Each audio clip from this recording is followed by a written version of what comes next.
I said, you're the most beautiful Let's get back to the Vietnamese community in Virginia. dressers I've ever seen. But it's a great honor to be with you, and congratulations on your success. Tremendously successful woman, right?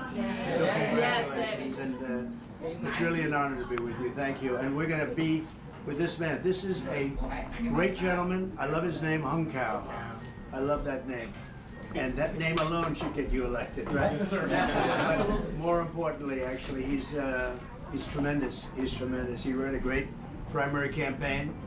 I endorsed him very early, and he did very well. And we think he's got a very good chance of winning for the Senate. And I really believe it. I hope your community gets out and really supports him like 100%, because you can win. You can win, definitely win. Yep.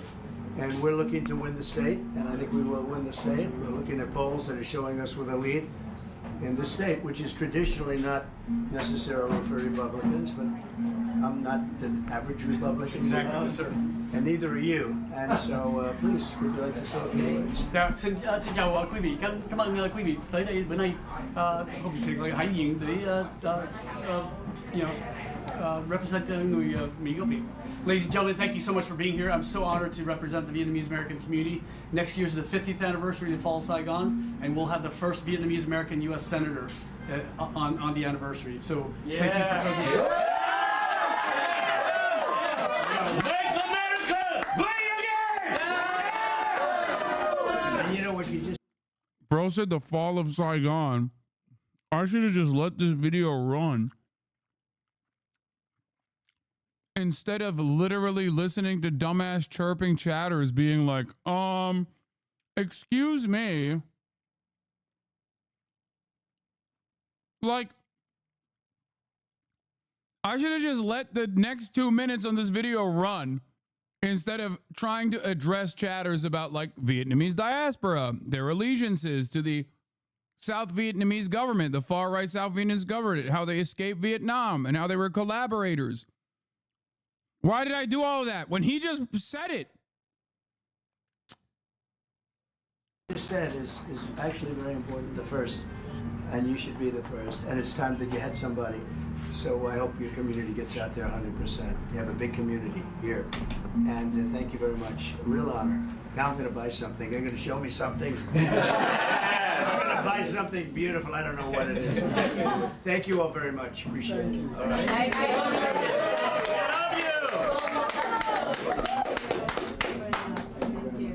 Hello, everybody. Oh, there they are. They're the important ones. They're the ones that make the food.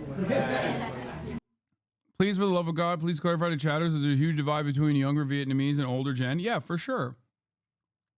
I did. Oh. I'll send something. President Trump, will you still participate in the ABC debate? Never give up. Say it. Do you still plan to participate in the ABC debate? Well, you know, I watched this weekend, and it's the worst of all networks. We watched this part. You know, I won because I've heard them all from you. I hear them every other side. As an example, today we had a celebration of some great people, some great people who passed away, who were killed in the most embarrassing moment in the history of our country, Afghanistan. Because we had an incompetent president with I don't think anybody cares about this. And every one of those people should have been fired. He never fires anybody. Those generals, Milley, and every one of them should have been fired. They took the military out first. If I asked, do we have any children in the room? Because if I asked a child, who should go first? They would say everything but the military. They took the military out first, and then it was a bloodbath, and it was a horrible thing. It was a horrible thing. And I just went to Arlington Cemetery, and you saw we had a ceremony with the parents, the sisters in one case, brothers in another case. And these are people that should have never been killed. And when you see the fact that nobody's mentioning Afghanistan, no, this is the third year. This is, I hate to even call it an anniversary because I don't like the word anniversary in this case. But this is the third year of that tragic event. And because of that event, we did so badly that Russia went in and invaded Ukraine. Israel was attacked, as you know, on October 7th. We have, people don't respect us. They don't respect us anymore as a country. And where is our president? We don't even have a president. we have a fascist person running who's incompetent, and we have a president who's not even around. He went to California for a vacation. Bro doesn't know how to read the room, bro. He's like, we have a fascist person running. Motherfucker's about to be like, wait a minute, is that who we're supposed to be voting for? There's like a 70-year-old Vietnamese grandpa that just went, wait, maybe I'm voting for the wrong ticket. Because they threw him essentially out of the party. And then he came back home and I said, oh, is he going to go to the White House? No, he went to Delaware to take another vacation. And you got Russia over there with like nuclear threats. We got to have a president. We got to have a real president that's respected. So as to your question, I think it's disgraceful. And I think ABC is a disgrace. I think having Donna... In Chicago, a prominent Vietnamese restaurant took part in January 6th and was successfully sued for not paying their employees. It's making sense. Brazil, sitting on that panel, and she's the one that gave the answers and the questions to Hillary Clinton before a debate. I think ABC should be shut out. I'd much rather do it on NBC. I'd much rather do it on CBS, frankly. I think CBS is very unfair, but the best of the group. And certainly I'd do it on Fox. I'd even do it on CNN. I thought CNN treated us very fairly the last time. I think Jake Tapper was very fair and Dana Bash was very fair. But when I watched this interview of Tom Cotton, fortunately he's a total pro, he knows what he's doing. And then when I watched the roundtable after that, I said the hostility is crazy. So we're thinking about it. We're thinking about it. They also want to change the rules. You know, the deal was we keep the same rules. Now all of a sudden they want to make a change in the rules because she can't answer questions. Why doesn't she do a couple of question answer? Why doesn't she do something like I'm doing right now? She can't talk. We can't have another dummy as a president, okay? We cannot have a dummy. And the people from Vietnam agree with that. President Trump, would you want the microphones muted in the debate whenever you're not speaking? We agreed to the same rules. I don't know. It doesn't matter to me. I'd rather have it probably on, but the agreement was that it would be the same as it was last time. In that case, it was muted. I didn't like it the last. Bro, the Vietnamese diaspora can maintain whatever fucking political positions they want to maintain. Okay? As long as I'm getting that fucking steady diet of motherfucking bomb me, okay? The Australian bomb me that I had was so formative and was so life-changing that I still think about it on a regular basis. I know pho is also good, people say. But I'm telling you right now, okay? I had bomb me near the boys in Australia, and it dramatically altered my life. Okay? Oh my God. Oh my fucking God, dude. They can fucking say, do, advocate for whatever the fuck they want to do. All right?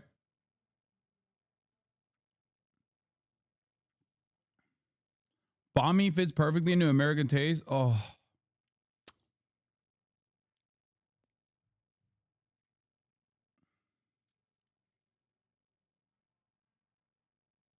Literally the closest you get to authentic banh mi unless you're in Vietnam itself. But yeah, I gotta go to Vietnam. Noah Colwyn was he went recently and he was telling me like you have to go. It's incredible. That's what I keep hearing.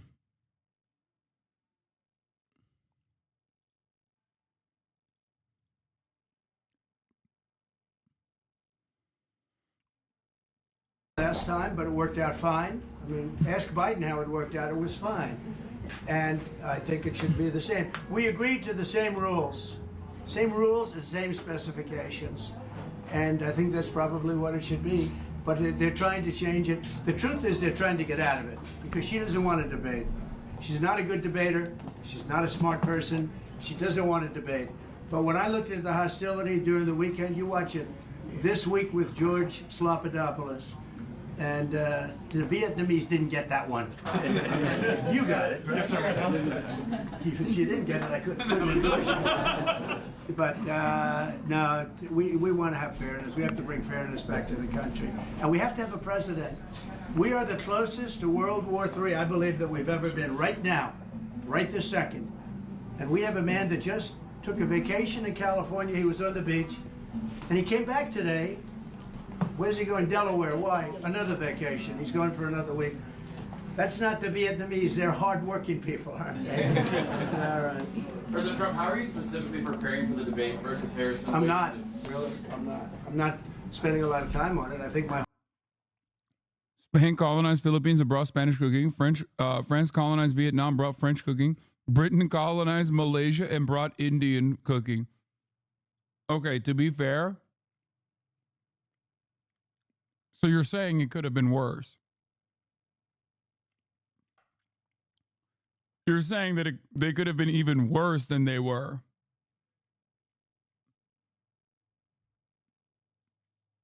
You know what I mean? They could have brought British cooking, which I don't know what it would be, really. Boiled chicken. whole life I've been preparing for a debate.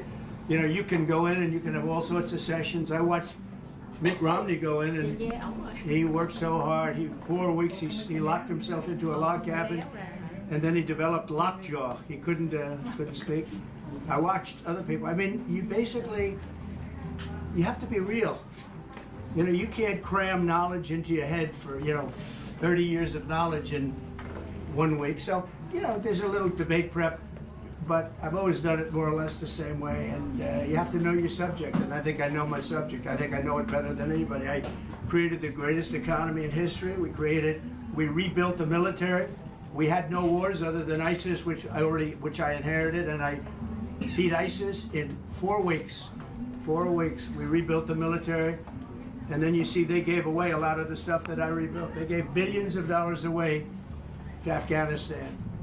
And in addition to the dead soldiers that we were just celebrating, I mean, great, great people, we were just celebrating them. And the press won't mention Afghanistan. Do you ever hear them mention it? They don't even talk about it. Afghanistan was tragic for many reasons. Obviously the dead, obviously the wounded, obviously giving away billions of dollars worth of equipment. But it was devastating for one other reason.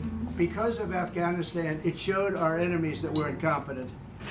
It's so funny he keeps saying this because, like, the press won't mention Afghanistan. Yeah, because it's irrelevant, dumbass. Like, you used to be the room reader, bro. Who fucking told you this is a good salient narrative to run on? Like, what's going on in Afghanistan currently is fucking gruesome. And we absolutely, like, the Biden administration has absolutely played a role in its demise. But you're like, you're chirping about Biden following your fucking plan of withdrawal that you never had the courage to follow through on. Objectively, it was a good thing.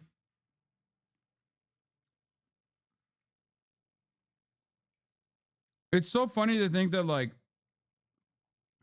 it's so funny to think that Russia invaded Ukraine because America pulled out of Afghanistan, as though, like, America still investing in the occupation of Afghanistan would not have fucking made it significantly harder for them to literally reappropriate $52 billion that they were spending in Afghanistan every year directly to Ukraine.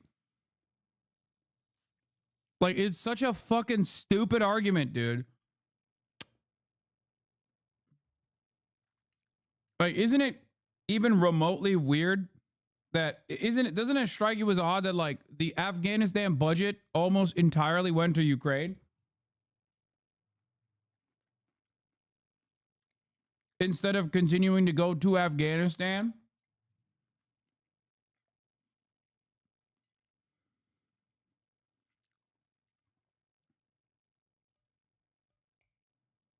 Just think about it.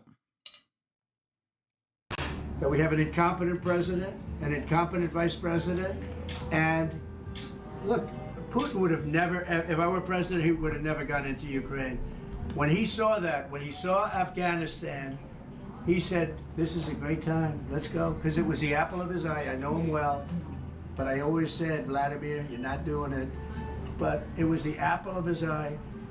When I was gone, and we have this guy that doesn't know he's alive, and when that happened, Afghanistan happened, which was so tragic and so incompetent, Putin said, "These people are highly overrated." Anyway, he would have never gone in. If you didn't have the Afghanistan, he would have never gone in.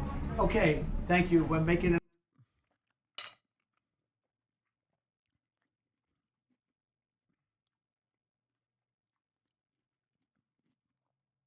Imagine thinking that these guys give a fuck about Ukraine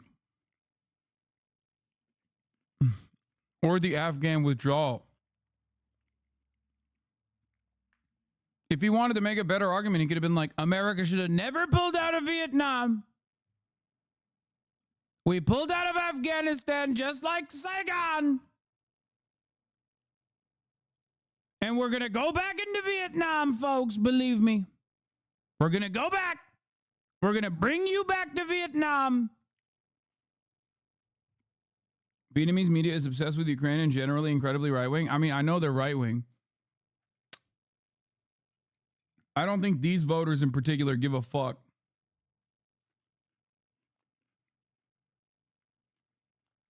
I don't think Ukrainians, sorry. I don't think fucking American right-wingers just in general give a shit about the Afghan withdrawal. I think it's just a talking point.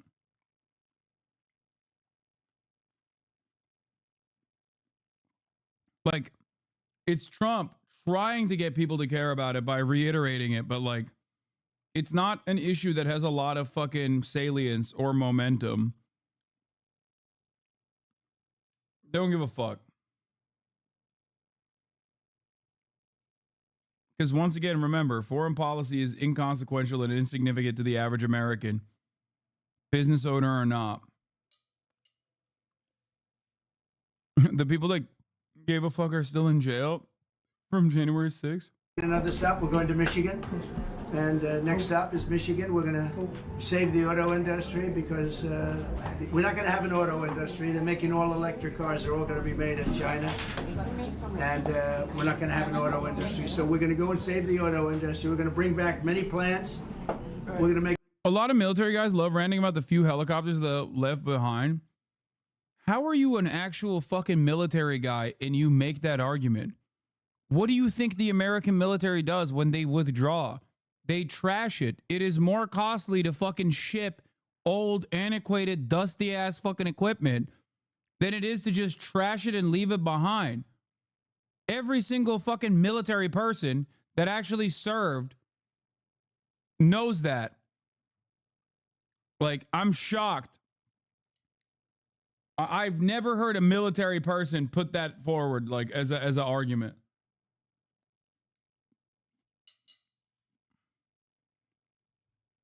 True, and retrofitting helicopters and military shit is almost as expensive as making new ones. Yeah. We've left so much more behind, dude. We've left so much more behind than Afghanistan historically throughout, like, Iraq and everywhere else. What could the U.S. have done better with the Afghanistan pullout? I think that it should have been a managed pullout. It's not even about, like, the military no longer operating. But they should have definitely not seized and refused to give back the Afghan government's money to the new government that we put in power. And that instead, they should have continued not only giving Afghanistan its money back to the tune of billions, but also beyond that, they could have actually set some conditions on how to fucking... like how the Afghan government, the Taliban, conducts its domestic affairs, opening up pathways for foreign aid to still come into the country.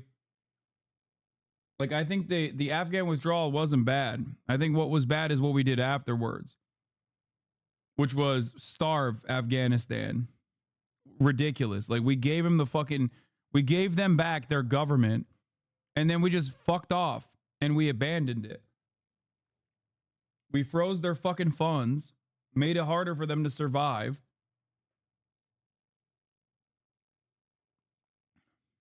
I mean, hey, someone made out like a bandit in that process. Potentially. I mean, I haven't really been paying close attention to Afghan politics as of late, even though apparently the new Taliban government has like opened up new restrictions and shit. But someone that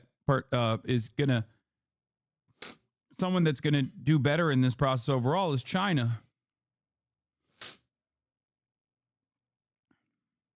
As an Iraq vet, we definitely leave shit behind. It's way cheaper to just do that. Yeah.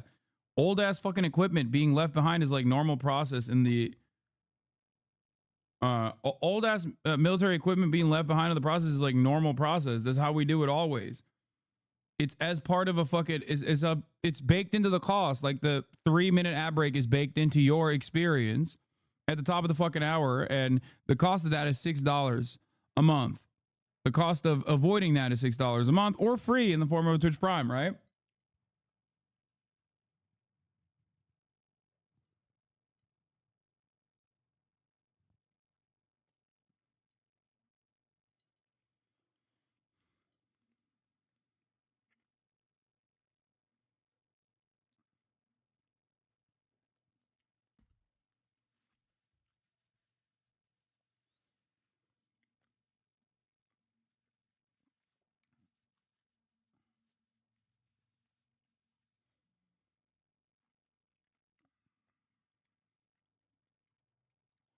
It was literally a week's worth of spending on what that war left behind. 7 days of what it could have cost to continue is a tiny fraction.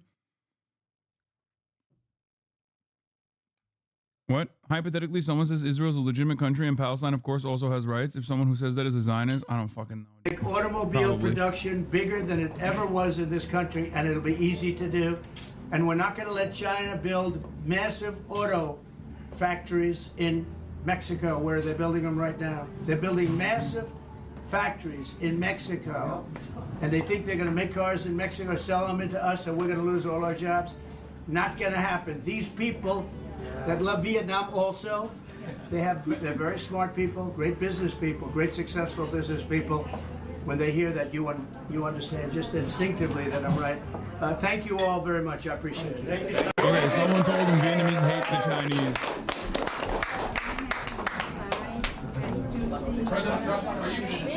They were like, one of his aides was like, "Sir, please bring up China at least once. Like that will, people will love that here. This is the crowd."